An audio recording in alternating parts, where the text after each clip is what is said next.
19 अप्रैल को बिहार में लोकसभा के 4 सीटों के लिए चुनाव हुआ, जो कि 2024 का लोकसभा का चुनाव का है।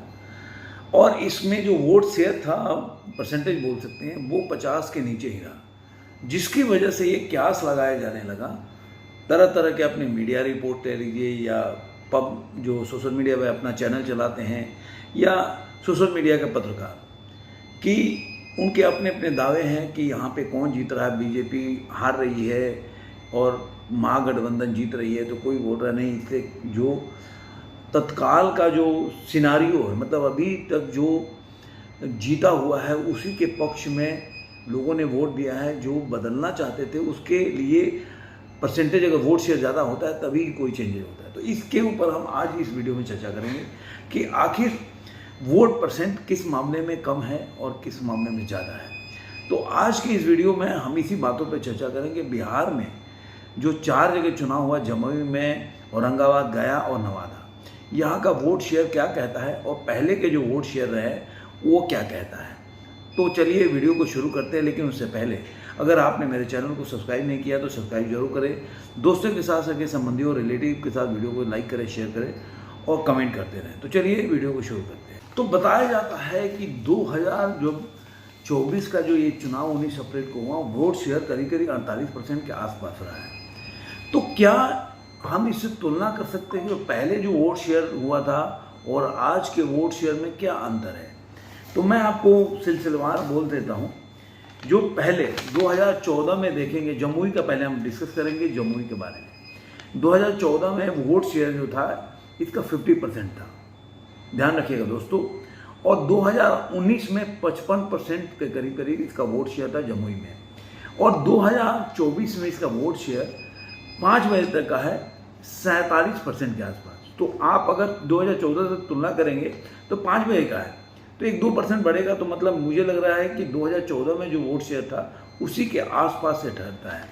अब आते हैं औरंगाबाद में, और इस समय आप देखेंगे ना तो औरंगाबाद में देखिए कि औरंगाबाद में जो वोट शेयर था 2014 में 51% के आसपास था और 2019 में 53% और 67%, मतलब 53.67%। और अभी बिहार में जो चुनाव हुआ ये औरंगाबाद में, और इसमें जो 5 बजे तक का वोट शेयर है वो है 49.95%, मतलब करीब करीब 50% का वोट शेयर है, जो करीब करीब 2014 के चुनाव के आसपास इसका वोट शेयर होता है। नवादा का भी ऐसे ही है। 2014 है 52% के आसपास है। उसके बाद अगर देखा जाए तो वोट शेयर है 2019 में 49% के आसपास। 2000 मतलब जो 24 का अभी का जो 19 अप्रैल को चुनाव हुआ वो करीब करीब 41% के आसपास का वोट शेयर है 5 बजे तक का। तो आप इसमें देखेंगे नवादा के हिसाब से तो ये वोट शेयर बोल सकते हैं कि कम है। अब आते हैं गया में। गया में वोट शेयर जो है 2014 में 53.92% है, मतलब करीब करीब 54% का वोट शेयर है। और 2019 में 56.18%, मतलब करीब करीब 56% के आसपास वोट शेयर है, जो अभी के 19 की तारीख के 2024 में हुआ 48.54%, मतलब करीब 49% का वोट शेयर है। तो नवादा अगर छोड़ दें तो कहीं ज़्यादा गैप आपको दिखने को नहीं मिलता। तो एक तो ये बात हो गई। अब मैंने वोट शेयर के हिसाब से बताया कि 1-2% का हर जगह पे नवादा को छोड़ के अंतर है। अब आप देखिए कि जो जहाँ पे मैंने आपको पहले भी जब वीडियो बनाया था तो मैंने बताया था कि बीजेपी का सबसे बड़ा जो बोल सकते हैं सेटबैक है या सबसे बड़ा गलत डिसीजन है वो जेडीयू के साथ एक तो गठबंधन करना और दूसरा उसको 16 सीट देना। क्योंकि जेडीयू आज के टाइम में इतने स्ट्रॉन्ग नहीं थी जहाँ पे उसको बार्गेनिंग करके और इतना सीट दिया जा सके।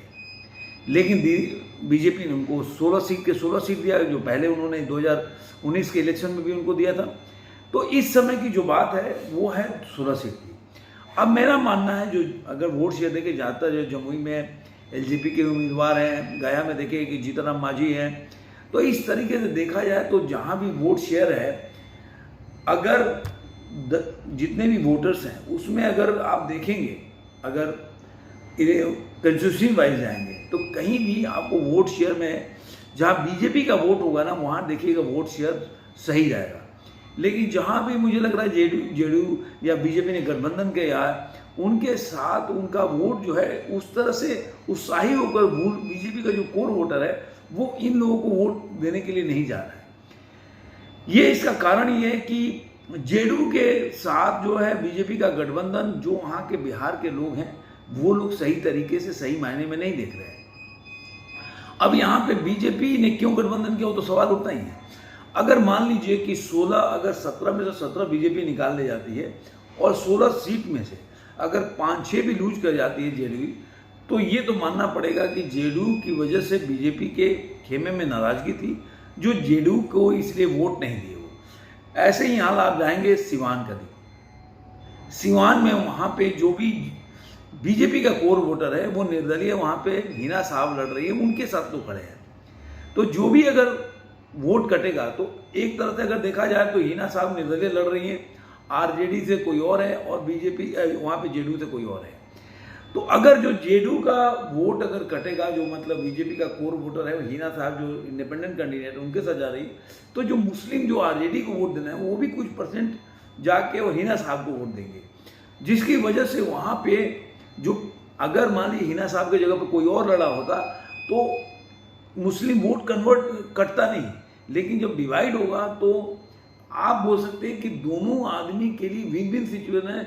आज दोनों आरजेडी और जेडीयू के लिए लूज लूज का सिचुएशन है, कोई भी जीत सकता है। जो जितना दूसरे का वोट डेंट कर दिया वो उतना ज़्यादा चुनाव जीत सकता है। ऐसे ही हालत बिहार के कई सीटों पर है जहां पे बीजेपी ने जेडीयू के साथ गठबंधन कर 2 सीट दिया है। ये तो रहा मेरा एक अलग टेक। एक अलग टेक वो होता है कि लोग ये मानते हैं कि जहां पे वोट प्रतिशत बढ़ता है तो वहां पे लोग सत्ता को चेंज करना चाहते हैं, लेकिन ऐसा मैं नहीं मानता। इस कारण ये है कि कई बार क्या होता है कि जो कोर आप देखिए वोट देने आई है कौन, जो जनता जो है वोट देने में, अगर मान लीजिए कि 18% के नीचे के लोग और जो ज़्यादा एज के एजेड लोग हैं वो लोग वोट देने नहीं जाते हैं। एक तो 18% चुनाव तो वोट दे नहीं सकते, और जो जेडेज हैं वो इक्का दुक्का लोग वो जो टीवी में दिखाता है इसके बावजूद भी वोट देना है, वैसे लोग बहुत आपको गिने चुने मिल जाएंगे, बहुत आयत नहीं मिलेंगे, वो घर पे ही रहते वोट देने नहीं जाते। लेकिन समस्या यहाँ की जो नया वोटर बने हैं, चाहे वो 1 करोड़ 2 करोड़ अलग अलग आंकड़े आ रहे हैं, तो मान लीजिए 2 करोड़ मान के चलते हैं, तो अगर 2 करोड़ अगर नया वोटर जुड़े हैं तो वो किसको वोट देंगे, ये बड़ा बात है। ये यहीं पे आके टिक जाए। अब मेरा ऐसा मानना है कि जो नया वोटर जुड़ रहा है उसमें से कम अगर देखा जाए तो 50 से 60% लोग जो है बीजेपी के तरफ नए बच्चे जो है झुकाव लाते हैं। तो इस तरह से मुझे ऐसा लग रहा है कि इससे जो बिहार में जो चुनाव हुआ और वोट में कोई ड्रास्टिक चेंजेस नहीं हुआ, क्योंकि इसको ये नहीं बोल सकते कि 4 जगह पूरी तरह से बीजेपी लड़ रही थी, क्योंकि यहाँ पे गठबंधन का जो बीजेपी के साथ गठबंधन है वो लोग ज़्यादा लोग चुनाव लड़ रहे हैं इस सीटों पे। तो इसलिए यहाँ पे इसलिए नहीं बोल सकते कि ये सेटबैक है बीजेपी के लिए। अब अगर दूसरी जगह देखा जाए तो अगर तमिलनाडु में बीजेपी है नहीं, बंगाल के अगर कुछ सीटों पर चुनाव हुआ वहाँ पे बीजेपी उस तरह से नहीं है। तो कहने का मतलब अभी ये 102 सीट से उस तरह आकलन नहीं लगा सकते, क्योंकि 102 में मेरे ख्याल से 39 सीट बीजेपी के पास है।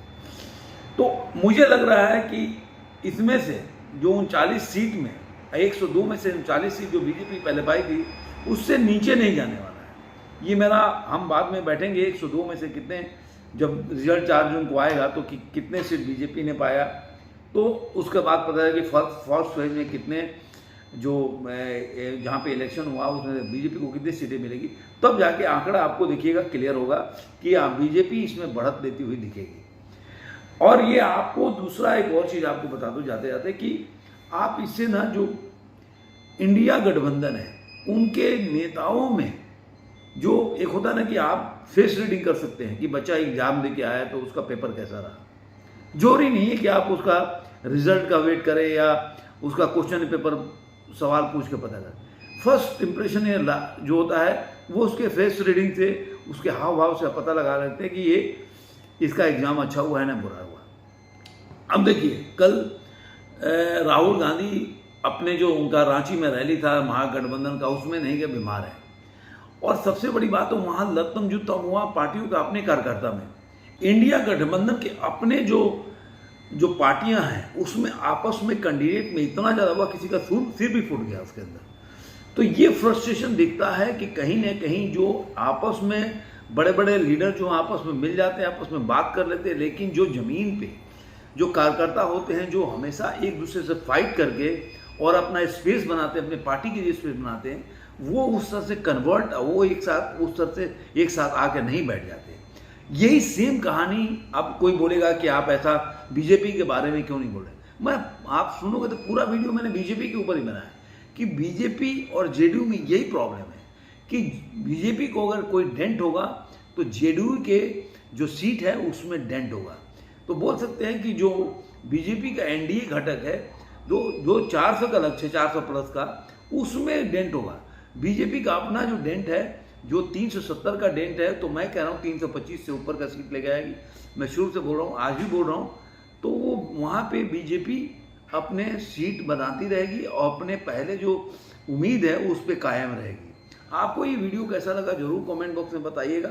फिर मिलेंगे ऐसे ही वीडियो में और एनालिसिस करेंगे कि आखिर चुनाव के वक्त के सिचुएशन क्या है, वोट शेयर से क्या फ़र्क पड़ता है।